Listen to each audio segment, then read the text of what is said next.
This is beautiful. Not the physical pieces, of course, which were cheaply purchased from Amazon, but what it represents. Go is unambiguous, black and white pieces on a defined grid.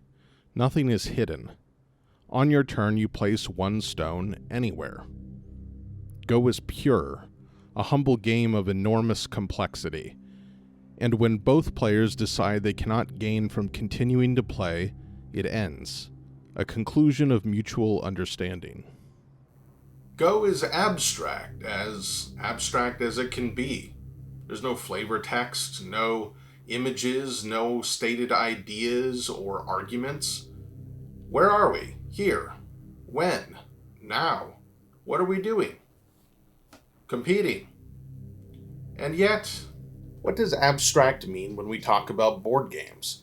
What does abstract mean when we talk about anything? We might say that abstraction is non-representation.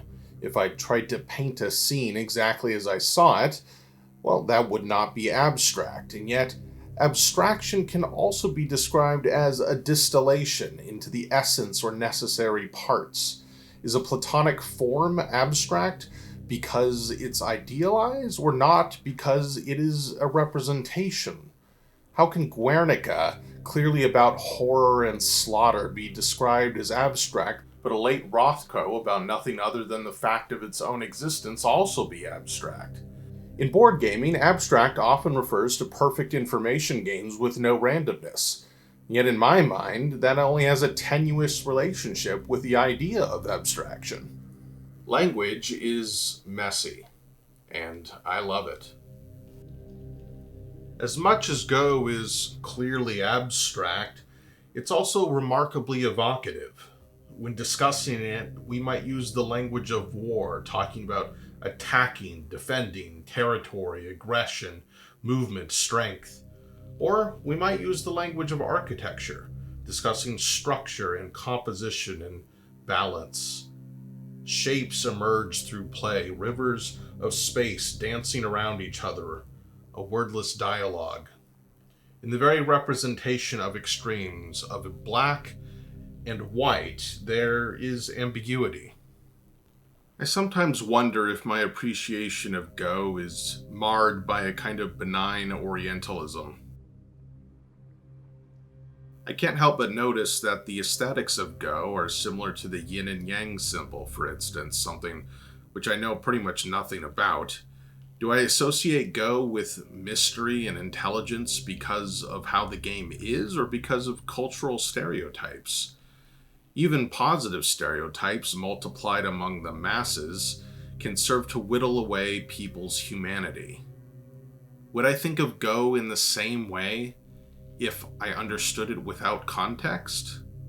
I don't think I have the ability to answer that question. All I have are my words.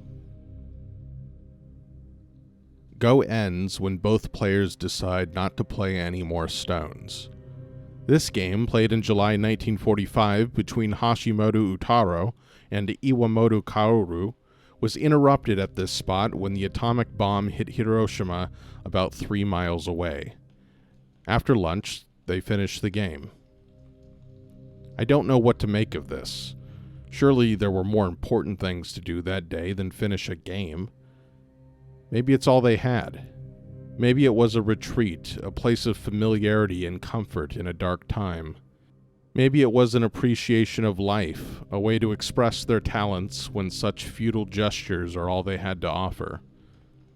I often retreat. When the terror and shame overwhelm, I run away, always have.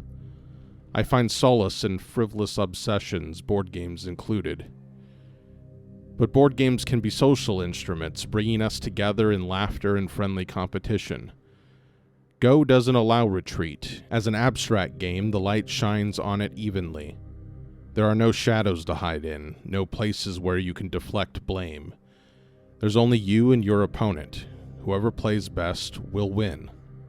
I've never won. Do the games we play matter? Do they help? I often think about something one of my favorite professors said in class about a decade ago.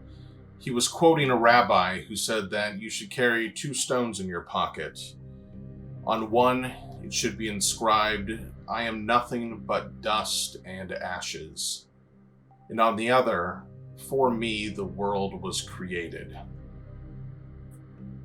I think about that a lot.